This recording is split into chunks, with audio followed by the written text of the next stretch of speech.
Hello and welcome to Suiting Up for Life, here on the Omega Republic. I am your Ark, the cute and lovable DJ of the furry fandom that's dipped in awesome sauce. And that's all you really need to know, as everything else is irrelevant. Which includes the horse with no name, which we'll not speak of right now. Or perhaps I just forgot his name. Either way, no one likes a heretic, so we're going to move on to our guest of honor. Ooh. If you follow him on YouTube, then you might already know. That's if you all didn't cheat and just read the video title, you cheeky bastards. And yet, most of you all don't read the description, looking at YouTube Hot for Angst number 42. Oh my gosh. So without further ado, special guest, whose name the cheaters already know. Why don't you introduce yourself, and we'll dive in with you in the hot seat. Hey guys, it's Seether Cord here, and I'm on this Omega Republic podcast episode interview thing. I hope I got it right. Mm-hmm. And of course, Copper will probably be joining us some other time. He's just been... no Copper? No, he's in the mines, mining for the rest of that copper. Gotta get that lapis lazuli. Oh yeah. Yes. Okay, where do I start? Just kind of like tell my story or something, I guess? Who you are, what you do, stuff like that. Well, it's the first time I've ever done an interview for someone. It's always been me interviewing other people, but now it's my turn to get interviewed, I guess. Well, I'm Seether Cord on YouTube. I've been making videos involving the furry fandom mostly, or furry commentating related videos for the most part, for about 3 or so years now. I originally started off when I got my fursuit pretty much just making fursuit dance videos, and I moved on from that, and now I just make audio commentary videos about the furry fandom and everything. And I have pretty much just grown my YouTube channel out of that. I've produced around 300 videos around the furry fandom on my main channel, Seether Cord, and I've produced about 400 gaming videos on my gaming channel, Seether Cord Games, and my other gaming channel, my non-commentary gaming channel, which is just silent gameplays. I've had about 150 of those on that channel called Seether Chills. And yeah, I've pretty much just been doing that. I have a main series called Seether Talks, where I talk about, for the most part, furry-centered topics within the furry fandom. I have my Seether Cast series, which is my own form of podcast where I interview other people. I have my furry review / analysis series where I review certain forms of furry-related media, be it actual furry fandom or not, or just anthropomorphic stuff. And I also have my Seether Rainbow series where I just talk about personal things for the most part. And that's pretty much everything about what I pretty much discuss about online in what I do and everything. And I have my fursuit still, but I don't really use it that much anymore. But yeah, I just make videos with the furry fandom, and I got semi-decent fan base that's got me some traction online. Not a lot, but some. Yeah, so you got 400,000 or 500,000 different channels. 500,000 channels. More like 3. Well, that's close enough for me. Mm-hmm. Yes. Now, you've actually been a furry YouTuber for how long, and what reason exactly as to why you chose to pretty much putting yourself out there, I guess. And before you answer that, let me just go ahead and tell the purpose out there. No, Seether is not putting himself out there in that way, at least last time I checked. Unless you donate $100 to me monthly on Patreon, then I will put myself out there for you. Oh my. Top tier Patreon supporter. Well, at least we know what he's doing with premium services. No, I'm kidding. No. Pay my bills. No, I'm kidding. Well, I originally wanted to do furry-related videos because I joined the furry fandom back in 2015 or so. I think it was 2015. But then I started making videos around late 2016, early 2017 related to furries. The reason I made furry-related videos out of all media is to make furry-related content. Is because I've always been a YouTube fan. I've always been someone who enjoyed YouTube videos. I've been watching YouTube videos since 2008, I would say. And that was pretty much my introduction to using a computer and everything. Yeah, I pretty much started off with enjoying a lot of gaming related channels for the most part. And then I got into watching vlog channels and discussion channels and things like that. And to the point where eventually I have old YouTube channels that have sadly been deleted. I first started uploading videos in around I think it was July 2000, 2013, I think. They're still not released, but I've been making videos for this site for around 6 to 7 years now, and only videos from like 2017 onwards are still up. My oldest channel was entitled, if you look it up, you'll probably find some like collab videos I did. Double J Studios 14, which is a very cringy name for a channel, and I made it when I was 14 years old. And I would basically do like typical gaming let's play videos with freaking camcorder in front of the TV. I thankfully don't do that anymore. I have a capture card and like recording software for my computer and my consoles, so don't worry about that. I don't do that anymore, but you know, I was lazy and dumb back then, which I still am lazy and dumb, but not as lazy and dumb. Like, you know, IQ used to be like 15, it's gone up to like 22. So moving on up into the world. All right. Pretty much. Other than that, I also don't really dabble into too much other things. At one point, I did do the fursuit dancing, but then I realized I'm not that physically inclined to dancing and all. Like, I used to play a lot of sports back when I was younger, and I'm a fairly athletic person, but I don't have the rhythm for dancing and all. I don't do Zumba well, but anyway, Zumba fitness. Yes. Oh my god. Now, of course, some folks actually go through drastic changes with their OC over time as they start making alterations to reflect on what has happened in their lives. Mm-hmm. But you and I seem to actually have not changed much in time. Dude, I've had like 3 different versions of my persona over the time. What are you talking about? Just only 3, that's all. What, are you like on DJ Arc version 15.7 or something? Is this like a freaking World of Warcraft update or something? I don't know. Windows is updating. Oh my god. My persona is currently in the Windows 7 era right now. Oh my goodness. Pretty Well, either much. way, I guess that makes us ageless hotties then. Hotties? Oh yeah. Fuck? What, people love Windows 7 or something? Like, is that like superior? I don't know. I'm a Mac user, so I don't really. Oh. I've had one PC related computer before. It was a laptop. I had an Acer laptop. You remember those? Acer, yeah, they're not bad. The one I had was shitty though. I usually substitute them if I cannot find an Asus. We're talking like less than, like, at minimum, like $50, at maximum like $150 to $200, and it was 2008. So yeah. Well, but in terms of developing my persona, I have my 1.0 version, I have my 2.0 version, I have a 2.5 version and a 3.0 version, and 3.0 and 2.5 are like fairly recent, like past 3 or 4 months. But my very first persona design came out like 3 or so years ago, and then a year or 2 later, that's when 2.0 came out, and then my last version, which is going to be my final version of this current persona. If I ever want to change my persona again or like update it, it's going to have to be a new one. So yeah, Seether is kind of like reaching the end of its lifespan right now. It's like perfect Seether right now. Perfect. I don't know. Like, I'm on the last one for the Seether Cord trilogy right now. You know, last movie's coming out. It's going to be a very epic ending. It's like, this is the current Seether persona I have is currently the Avengers Endgame of my sonas. So it's all leading up to this. We are not going to go into those Avengers. They have an entire conversation with that its own self. Yes. So what gave you the idea of your latest OC design?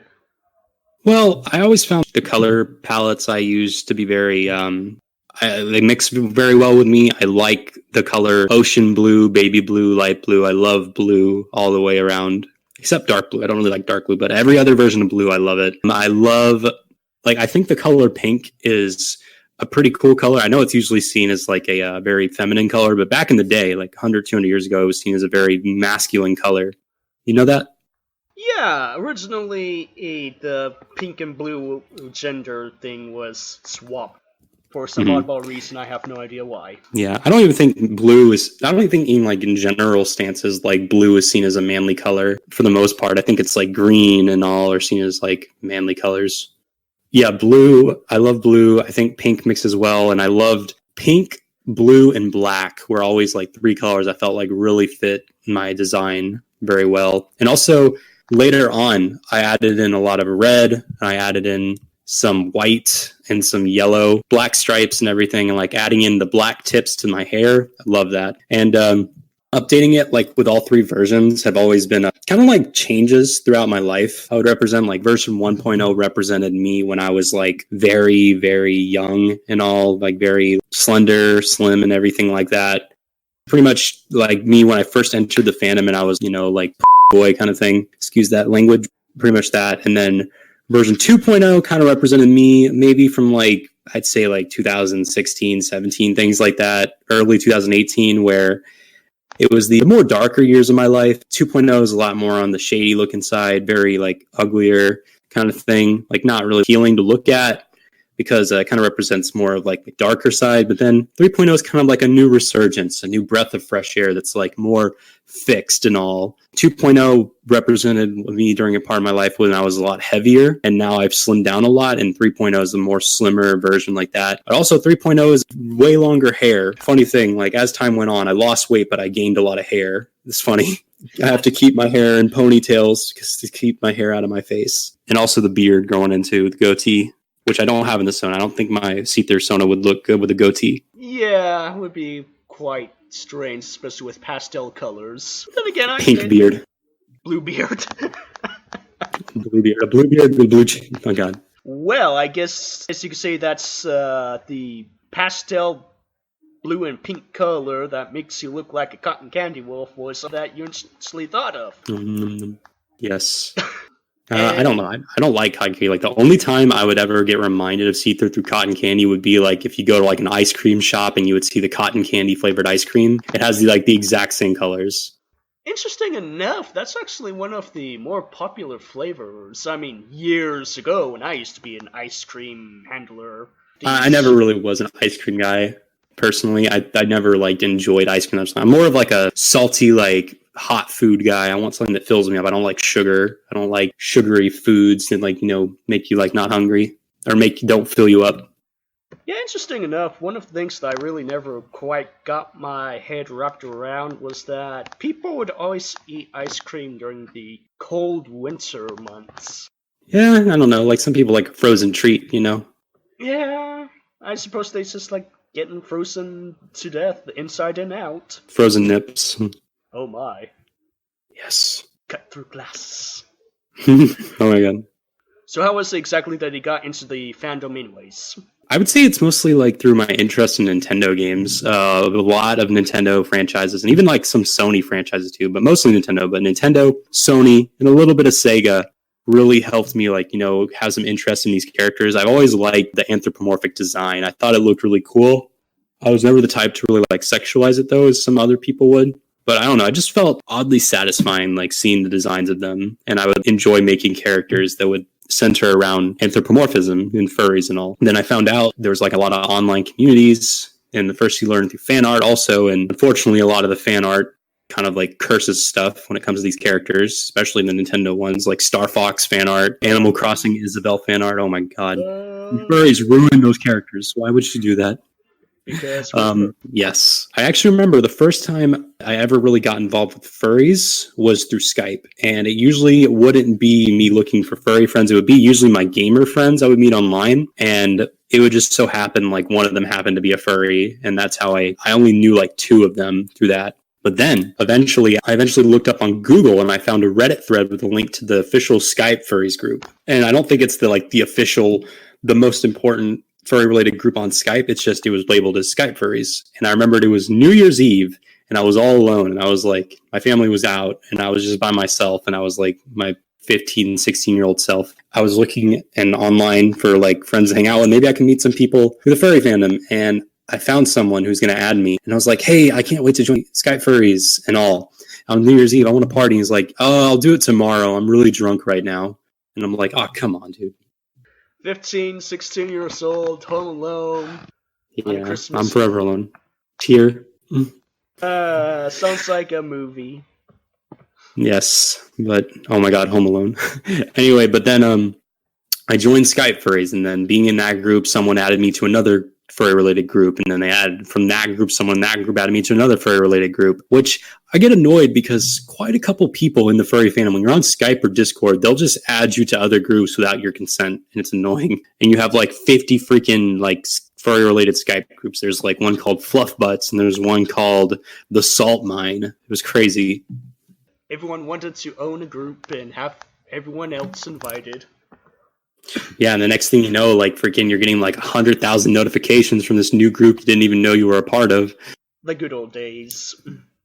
Yes, pretty much. That's pretty much where I started off from at that point. Then I did hop onto Discord a little later on. My main reason for going to Discord was because once Microsoft bought Skype, they kind of messed it up, and like Skype started getting really, really, really low quality, and Discord was just in the game. But the only thing that was holding me on Skype other than Discord was because Discord still lacked the screen sharing ability. Then they finally gave it to people who were like, I think, had premium or like got access to beta elements of it. And once they finally gave it to everyone, I was like, buy Skype. And then I'm officially now on Discord. And furry related groups, I'm not a part of many.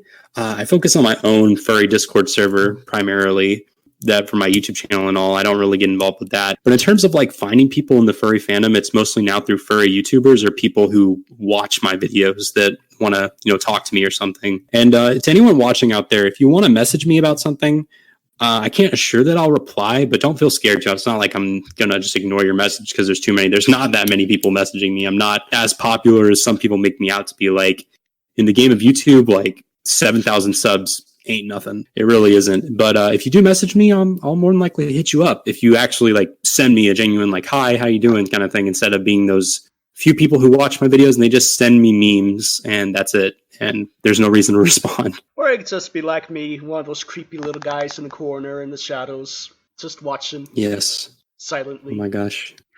Pretty much. Now you're a fursuiter as well as your girlfriend, and you two actually go out fursuiting together, or are you two more of the behind closed doors type?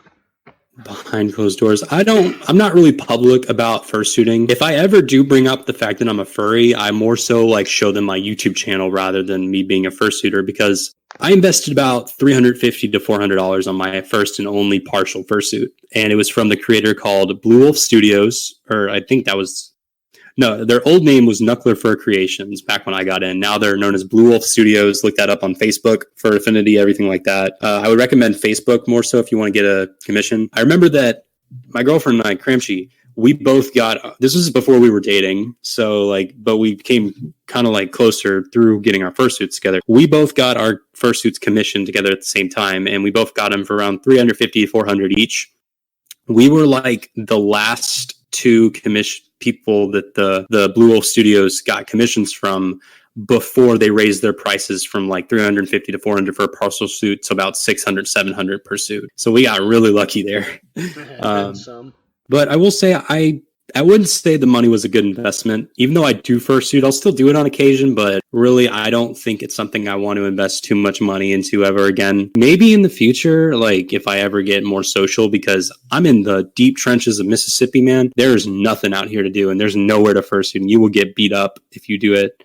And also, it's hot in Mississippi. Why would you want to fursuit when it's hot? And it's like hot all year round. It's terrible. For like 9 months out of the year, it's hot. I really wouldn't. I'll still fursuit, but if I ever say I'm a furry, I'm going to more so associate with the creations and YouTube videos that I make for the fandom rather than just the fursuiting. But out of like the 10 or so times I fursuited since I got my suit 3 years ago, I've only like had a lot of fun, like maybe twice. And it was, oh man, when I went in January, it was a crazy night. Holy crap, it was crazy. Freaking like going everywhere. I freaking tripped and nearly collapsed because it was so fucking hot in there with like 10 other fursuiters. We doing like, fursuiter walking line, having like literally like nearly 100 different people wanting to take photos with me and everyone else. That was crazy, but it was fun. Make sure you bring a water bottle, definitely. Some people don't think they need water when they go fursuiting. Bring water or you're going to pass out and probably get an ambulance called on you, because that almost happened to me. Oh man. Seether nearly turned into a jerky. I turned into a beef jerky? Yeah. Oh my god, that's crazy. Just a bit. It's how you feel whenever you're roasting your butt off. Oh my god. Yes. So do either of you go to conventions? Me or Cramshy? Yeah.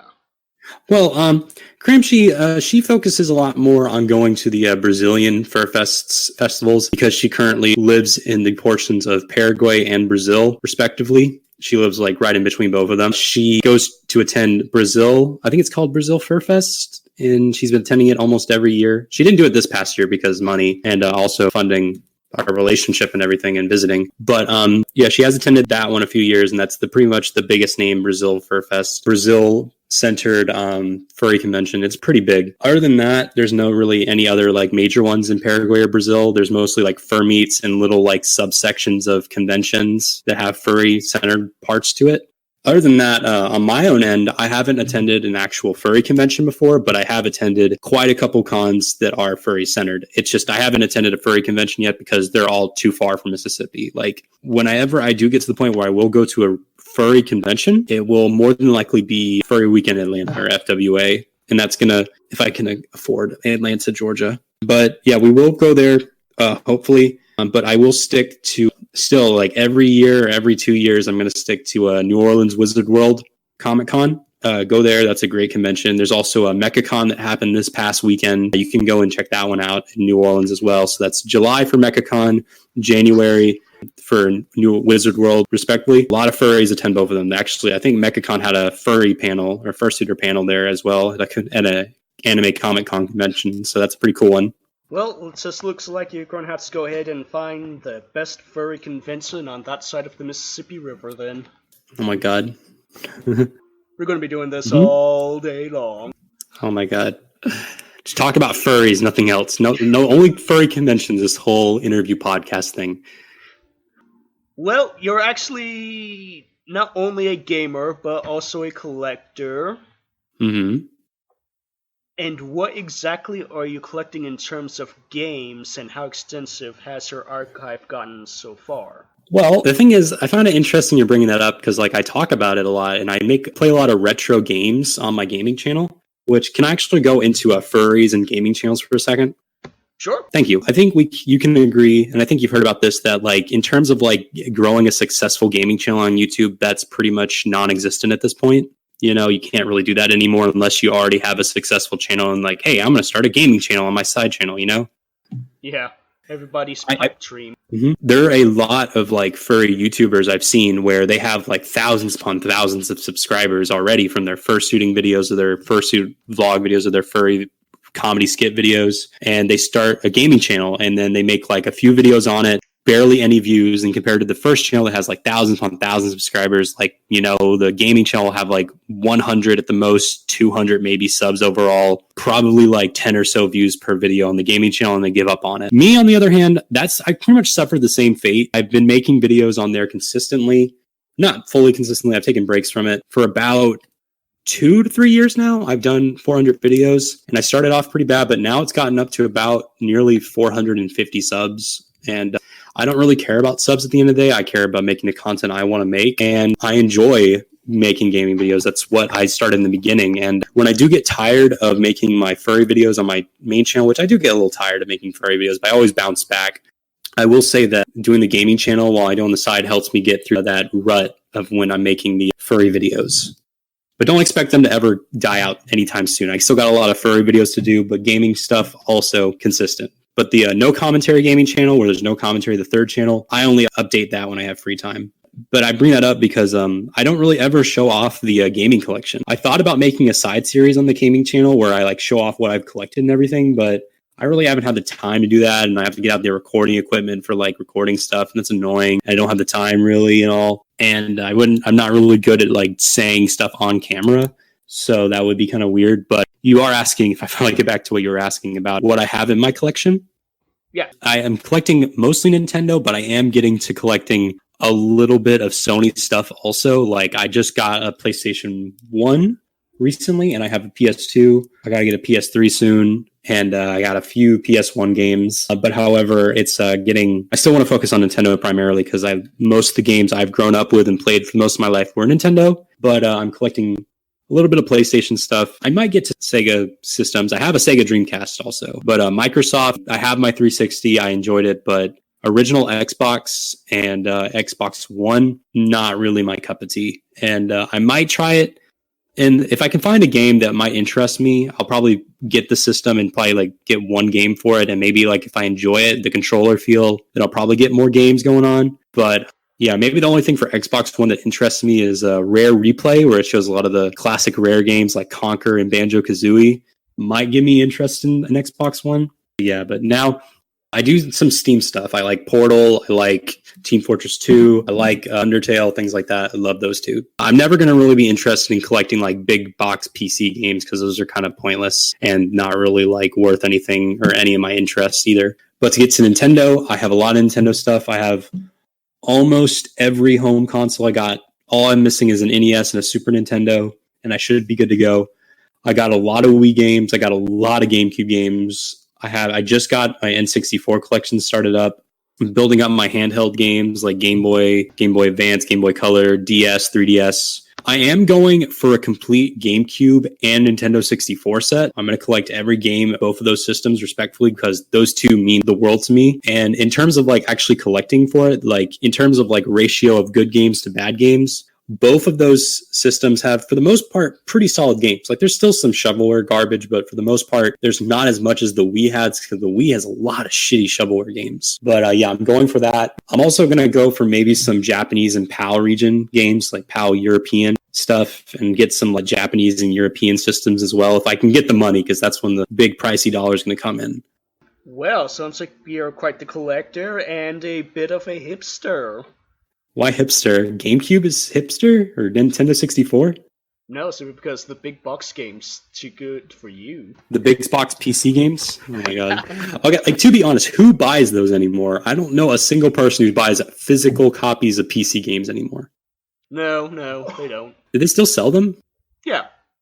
God, you got like a physical copy of Minecraft for the PC or something? It's just, that's a dying industry, big box PC games. But yeah. And overall, in terms of like how many games I own, I've always kind of like focused for the most part on getting the quality games that most of them tend to be cost kind of pretty penny. I am standing around the 100 something, around 100 to 200 games.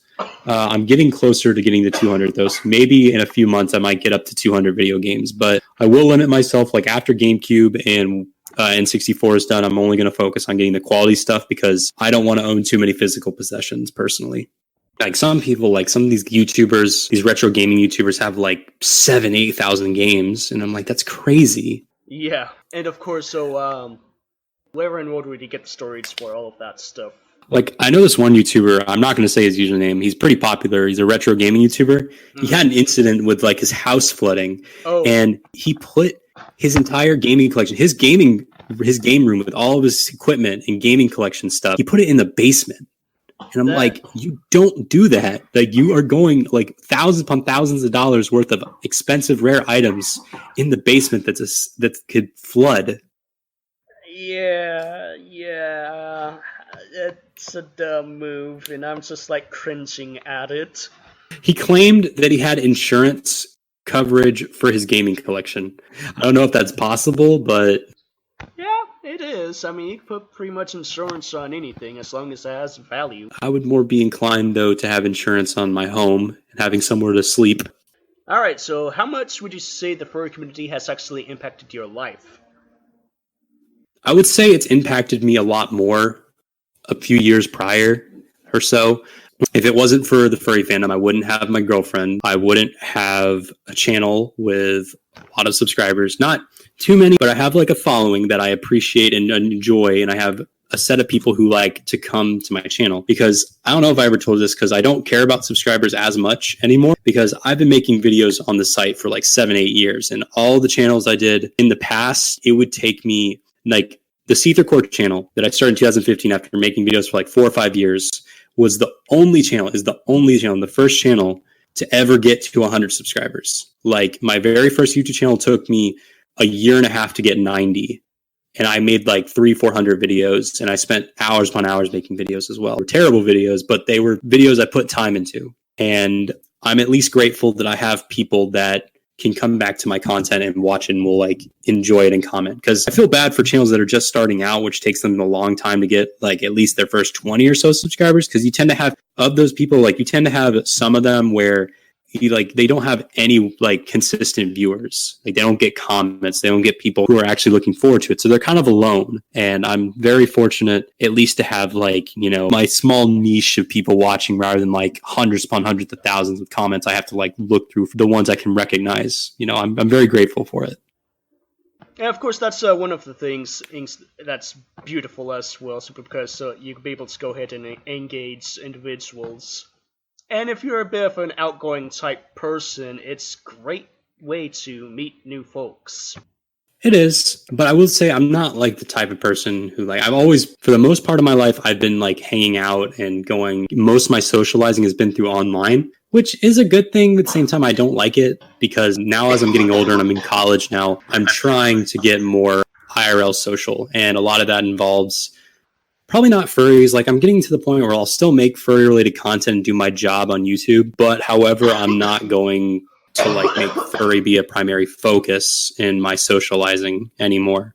Like I'm not going to go to meetups as often anymore. I'm not going to get involved with making everything in my life furry. I'm just going to do that, stick furriness to YouTube and the occasional convention and meetup or two and fursuiting and such. And my girlfriend obviously got the furry thing going on, but that's it. Other aspects of my life I want to like try to go forwards more, like filmmaking. I'm doing that. I want to go for that in college, hopefully, if I can.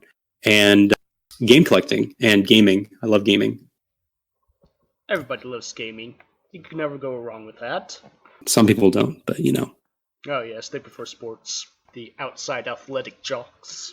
Or there are people that like sports games like EA Sports or FIFA, or they like mobile games. Yeah, mobile games is pretty much number one hit, really, of platforms. That and sports games. Sports games make a ton of money, dude. Like, they really do. I didn't know this until like maybe a year or two ago, but I found out that a sports games genre, there are people like, they have the gamers that like Nintendo and Sega and they like RPGs or MMORPGs. Like there are a specific group of people, like the only types of video games they play are sports games. And they like go out and buy systems and consoles or gaming PCs just to play sports games. It's crazy. And they like get the new basketball game. They get the new NCAA game. They get the new NFL game every year. And hey, more power to them if that's what you want to play, if you have fun. The only sports games I've ever really enjoyed are the Tiger Woods PGA Tour games and the NFL Blitz game on the N64. That was pretty good. You've done interviews with a few folks, so you would... How would you say is the most memorable that you have interviewed? Or who would you say, should I say? You were pretty funny to interview. It was pretty fun to watch, to like hang out with you and do our podcast on my channel about a week or two ago. That was pretty fun. Or was it 3 weeks ago? I don't know. But that was fun. I would say getting to do a podcast with Chip Flake was pretty fun. They're such a sweet person, and I appreciate all the help they've given me, not only in YouTube, but in like, personal life. They gave me a lot of they gave me financial support, which I didn't expect them to do because I didn't even ask for it. And yet they were still like very humble and gave me stuff to support my issues with my relationship and like funding like visas and stuff like that and plane tickets. I had a lot of fun doing it with them, and I'm grateful and very happy that Chip Flake got a huge following on YouTube with 300,000 subscribers. I also really had a lot of fun collaborating with Cothrix, even though he's kind of the more controversial figure now. We don't really talk anymore after that, but it was still nice back when he was, not as controversial to make videos with. I enjoyed my video with Rage Hound, and she's gotten a lot of success on YouTube for the most part. Yeah. That sounds like an interesting name, Rage Hound. Yeah, pretty much. Disco stuff. I was going to do a collab with Majira Strawberry, who's like the biggest furry YouTuber on the site. I was going to do a collab with him, but then I had some things come up in my personal life back in late 2017 where I couldn't be a part of it. But I'm grateful that I at least, I got on his channel and he gave me a shout out, which I'm grateful for too. Like the night that happened, I got 1,000 subscribers in that month alone because of that shout out. And also because I struck gold with this one video I made about Dr. Phil and furries. And that was a really crazy month for me with all that going on. It was crazy. Oh, yes. I remember that one. We've actually did a podcast about it.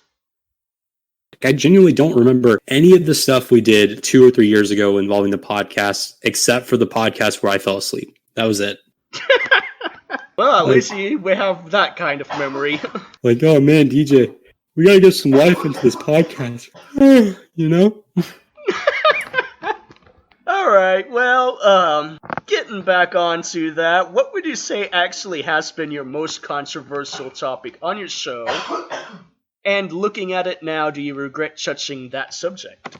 Yes, it was my video about being fat in the furry fandom. I don't know if you watched it or not. If you didn't, that's fine. But are you aware of that video? No, I did not. It is, I think, either my most disliked or my second most disliked video on my channel. It has like 75% liked, 25% dislike.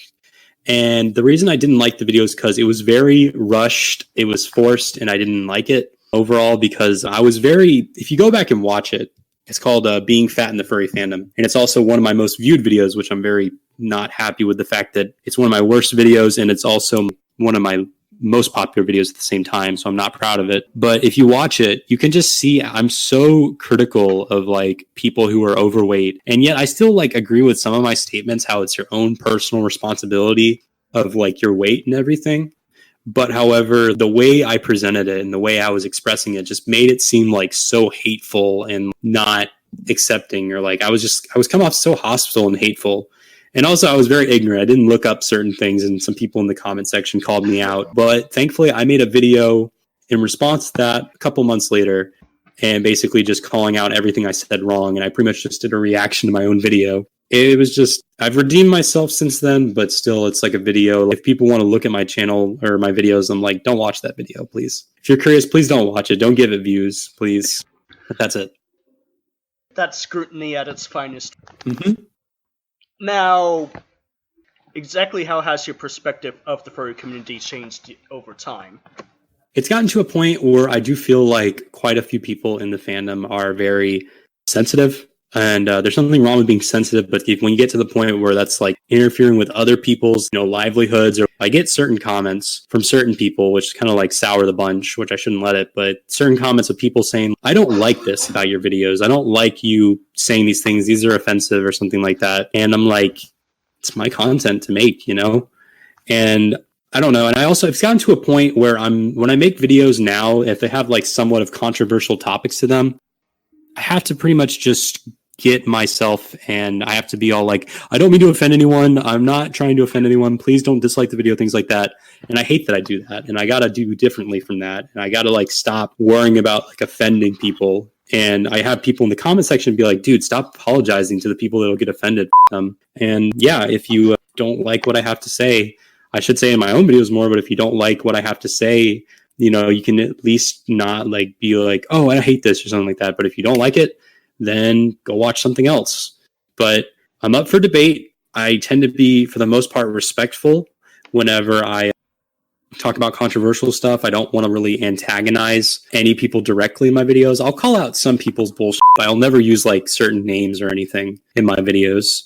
But yeah, for the most part, I want people to feel accepted in my videos. But however, don't try to like control me or demand like certain things from my videos, because these videos are free of charge to watch. I don't put like a paywall up to them. So you shouldn't complain about like, oh, I'm not going to subscribe because I don't like your content you make anymore. Like, you can give your criticism, but just don't freaking like demand me to change or something, which if this doesn't apply to everyone, it's only a few people in the comment section make that, and they piss me off. But everyone else, pretty fine. I have a, for the most part, accepting fan base. It's like the sour apples that are jerks and all, and then they unsubscribe after I don't give them what they want immediately. It's always interesting simply because it's always the very few bad ones that just leaves a bad taste in our mouths, and it really impacts us the most. It's unfortunate, and you shouldn't let that be the case, but most people do let it, and I do the same, and I need to stop. But when it comes to the positive stuff, like 90% of the people who comment on my videos, they tend to be really passable, and they are very accepting, and they really encourage me to make good content, and I appreciate them. So a lot of people have very sour fan bases, but I think for the most part, I've like made content that was mostly friendly, so most people in the comment section are nice, and they're not antagonizing. And I got people, and even if I don't agree with them on most things when I discuss in my videos, they're still nice for the most part. But yeah, I shouldn't let the few sour apples like make everyone else look like crap.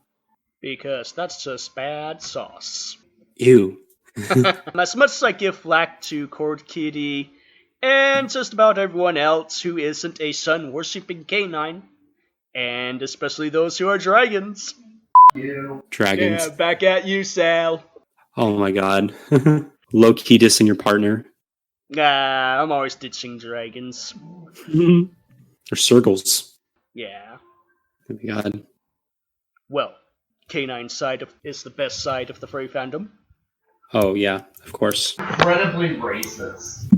My god. Furry racism or something. Oh, speciesism? Speciesism? That's so stupid. That stuff's so stupid. Like, I remember back in the old days of Skype furries and everything like that, there would be people who would flat out be like, yeah, I'm gonna admit it. I'm like, I'm specious. And I'm like, dude, what the fuck? They're just personas. It's not like actual race. What the hell? Like, oh, you can't trust a fox because they're a slut. Just persona! Anyway. Yeah, you're so right. I do remember that. Oh my god. Those were dark days. There were great days. But why?